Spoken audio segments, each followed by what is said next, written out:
Et puis, on embarque sur le bateau qui nous emmène sur la zone d'épreuve qui est un peu plus au large, qui est une véritable arène, en fait, avec des pontons qui forment une espèce de carré dans lequel s'agglutinent, en fait, les bateaux tout autour.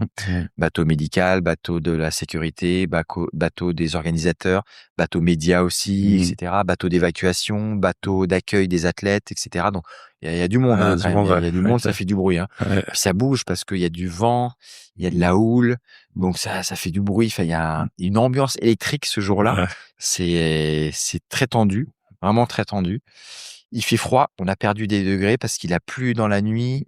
L'eau, elle a baissé de 2-3 degrés. On est sur tous avec des combinaisons très très fines, donc en fait, on fait waouh, c'est dur. Donc en fait, je suis censé faire moi ma préparation dans l'eau, mais je la fais à l'extérieur. Mais sur l'extérieur, ça bouge beaucoup, on est secoué et tout. Donc au final, je vais dans l'eau, mais j'y vais au dernier moment. Et je ne fais qu'une descente, la descente officielle. Je ne fais pas de descente de préparation. Ah, tu peux faire on peut faire des choses comme ça. Parce qu'en fait, toute ma préparation en amont, d'étirement, de visualisation, de concentration extrême, fait qu'en fait, je suis prêt à y aller derrière. Et mon corps est prêt à supporter l'effort. Cette phase ça m'a fait penser au ski, ce que tu viens de dire, la phase de visualisation et de concentration extrême. Enfin, on les voit souvent, dans leur tête, descendre en fait, la piste. Donc toi, tu visualises quoi? Chaque brasse que tu vas faire jusqu'à 99? Je suis pas forcément là-dessus. Je suis plutôt sur la visualisation, en fait, des étapes qui vont arriver, notamment avant. Et je suis plutôt c'est assez simple. Au final, on n'a pas de virage à gérer, pas des virages différents comme en ski. Donc, au final, on descend le long du câble. Effectivement, on brasse ou on palme fort au début, puis après, ça diminue, puis après, on se laisse complètement couler parce que la gravité l'emporte sur la poussée d'Archimède, on ne flotte plus. Et en fait, c'est assez simple, je dirais. Et le travail retour pour remonter est assez monochrome aussi, je dirais, puisqu'on brasse, il faut remonter. Si on s'arrête de palmer ou de brasser, on recoule. Donc, en fait, c'est très simple. Il faut y aller. Parce que tu as le poids constant, tu l'as aussi quand tu remontes, du coup. Oui. Tu es attiré vers le fond. En fait. Et en fait, moi, mon conditionnement de départ, c'est plutôt une espèce d'auto-hypnose par la ventilation et par le son, le bruit de ma ventilation, qui met en fait dans un état second et en fait déjà dans une léthargie que je vais déjà mettre en place, qui est la léthargie que je vais aussi potentialiser quand je vais être sous l'eau, c'est-à-dire cette économie au maximum de mon fonctionnement, de ma physiologie pour préserver le plus possible d'oxygène. Cette auto-hypnose, c'est ce que tu avais partagé dans une vidéo YouTube où tu faisais... Alors non, c'était encore autre chose. Là, véritablement, c'est une respiration très simple sur un rythme qui est issu du yoga, qui s'appelle le Visamritti, c'est-à-dire ce sont une respiration asymétrique. J'inspire un temps et j'expire 2 temps. Mais moi, je le pousse assez loin, c'est-à-dire que je vais inspirer pendant 15 secondes, inspirer véritablement. Pendant 15 secondes, donc c'est long, et expirer le double du temps pendant 30 secondes. C'est-à-dire qu'en fait, je vais respirer une fois toutes les 45 secondes. Alors qu'on respire, quand on est au calme, entre 16 et 20 fois par minute. Là, je vais respirer quasiment 1,5 fois par minute. Donc, ça me met dans une léthargie et notamment, comme je fais ça dans l'eau, avec le bruit de ma gorge qui résonne en moi dans ma tête, ça me fait vraiment un état d'auto-hypnose sonore qui est très puissant et qui est très ralentissant. En fait. Et comment tu te sens dans cet état-là? Enfin, pour ceux qui connaissent t'es presque un peu dans un état de conscience modifié, en fait. Ok. Je suis en transe, fait, on pourrait dire. C'est pas de la transe parce que je suis quand même connecté à ce qui se passe. Je sais que le temps passe, que les gens savent faire autour, etc. Mais je suis quand même dans un état interne et intérieur, intériorisé très très fort. Et il y a une connexion et une déconnexion en même temps. Ok. Ouais, c'est incroyable.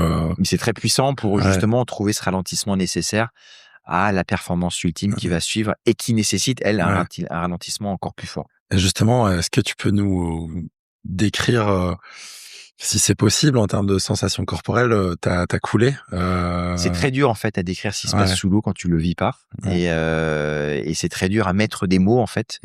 Mais au départ, donc tu as un compte à rebours qui va te matérialiser ton départ. 4 minutes, 3 minutes, 2 minutes, 1 minute 30, 1 minute, 30 secondes, 20, 10, 5, 4, 3, 2, 1, top officiel. Et à partir de stop officiel, tu as 30 secondes pour partir. C'est-à-dire que tu n'es pas obligé de partir au top même. Tu peux partir à plus 5 ou plus 10 ou plus 26 si tu veux, mais jusqu'à 30. Tu as une fenêtre de 30 secondes pour partir. Tu décides quand tu te lances. Voilà, tu décides quand tu te lances. Et puis après, tu fais ta dernière inspiration très forte, essaie d'emmagasiner le plus possible d'air et tu pars. Donc tu te retournes, tu fais ton canard, c'est-à-dire que tu t'immerges la tête la première et tu commences à brasser, me concernant, ou à palmer, c'est une autre épreuve, pour pouvoir descendre et t'extraire de la surface parce que tu flottes en permanence quand même avec ta combinaison.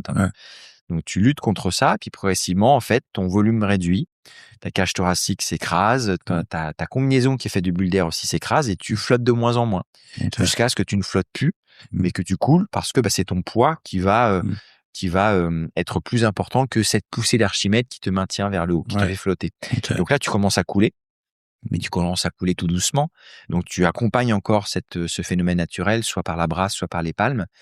Et bon, moi, je brasse, mais de manière moins puissante. Et puis, jusqu'à un moment où je fais ma dernière traction avec les bras. Puis, je mets mes bras le long du corps et je commence à couler comme un obus, en fait, jusqu'à 91 mètres, on va dire. C'est énorme. Et à ce moment-là, en fait, là, tu ne fais plus de mouvement, tu te concentres uniquement sur la compensation de tes oreilles pour éviter la douleur, pour éviter que ton tympan ne se perce, ne se déchire à cause de la pression qui augmente au fur et à mesure. Et donc, tu es très focalisé sur ces manœuvres très fines qui se passent dans ta bouche, dans tes sinus, dans tes trompes de stage, dans ton oreille moyenne. C'est quelque chose de très fin, très intériorisé. Et tout le reste, en fait, est déconnecté. Et puis, comme tu sais aussi que ton corps ralentit, ta pensée ralentit aussi. Tu t'endors pas, mais tu pars véritablement dans un autre monde. Jusqu'à ce que tu te réveilles juste avant ta profondeur annoncée.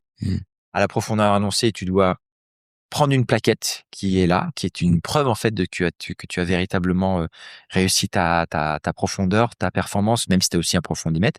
Et cette plaquette, elle est symbolique et tu dois la ramener à la surface, comme si tu ramenais quelque chose de l'eau. Comme ce que faisaient les premiers hommes quand ils ont commencé à faire de l'apnée. T'allais chercher quelque chose. Et nous, on a gardé ce symbole-là, en fait. Et il faut pas la perdre, cette plaquette, sinon tu as un point de pénalité en plus. C'est vraiment la ramener à la surface. Et donc, tu prends cette plaquette, et là, le gros travail commence parce que tu dois remonter véritablement, alors que tu coules naturellement. Donc là, tu palmes ou tu brasses en permanence. Pareil, sans aller trop vite, sinon tu vas aussi t'épuiser. Mais en ayant le geste juste, efficace pour t'extraire et remonter à la surface. Alors bien évidemment, vers la fin, tu commences un peu à reflotter, mais c'est vraiment sur les 10-15 derniers mètres. Il y a quand même tout le reste où tu as vraiment bossé.